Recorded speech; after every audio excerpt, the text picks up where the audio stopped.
प्रभु को सामर्थ्य रहते हुए गौड़ उपचार के द्वारा भोग लगाना। जैसे अपने तो हलवा चाय चल रही सुबह, और ठाकुर जी के लिए चिरौरी रखवा दिए, बहुत ही है, टॉफी लपटी भई उसमें प्लास्टिक में, एक कटोरी में भर के रख दी, पानी रख दी, जमाने की वही रखी, और अपना रोज सुबह शाम दोपहर सब नए नए पदार्थ पा रहे हैं। अपराध लगता है।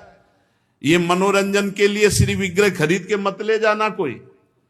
श्री विग्रह जाने का मतलब है पूरे के पूरे प्रभु आए हैं, सुबह से लेके शाम तक उनको खवाओ पियाओ, स्नान श्रृंगार सब ना हो हिम्मत तो छवि खरीद ले, उनके दर्शन करो। श्री विग्रह मत ले जाओ।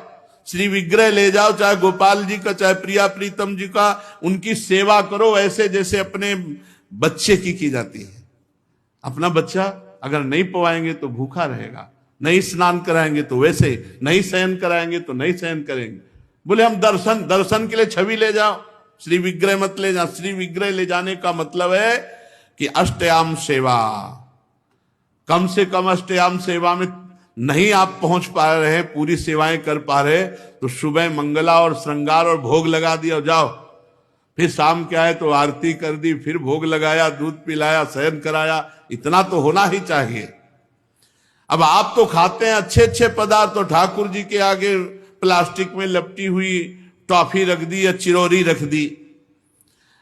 आपकी सामर्थ्य है, सब अच्छे अच्छे कपड़े पोशाक सब पहना सकते हो, ऐसे ठाकुर जी को ऐसे नहीं, आपके पास सामर्थ्य के अनुसार ठाकुर। ओ वैसे तो जी जान से प्यार करो, बहुत कृपाल ठाकुर है, बहुत कृपाल। आपसे बात करने लगेंगे, आपको मना करेंगे, ये नहीं खाना हमें, ये खाना है, ऐसे। अरे आप आसक्ति करके तो देखो, निहाल कर देंगे।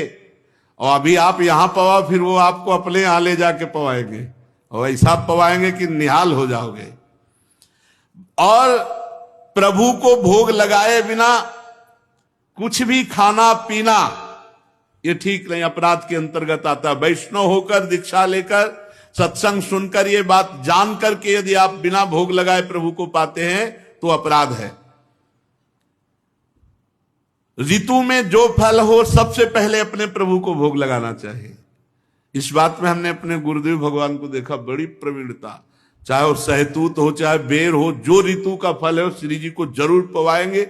और पवाने का पहला कि आप चख के देखेंगे, बेर या जो भी पहला चख के देखेंगे, अगर अनुकूल है तो हाथ धोया, आचमन किया, फिर श्री जी को दूसरे फल। नहीं तो ऐसे भोग नहीं लगाते, पहले जैसे कुछ भी बनेगा तो पहले स्वयं चखेंगे, फिर भोग लगाएंगे।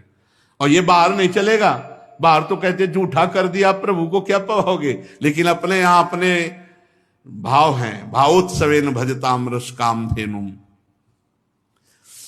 और किसी फल आदि का अच्छा भाग अपने लिए रख दिया, और जो स्वाद रहित है वो प्रभु के लिए भोग लगाने के लिए, ऐसा ना करे।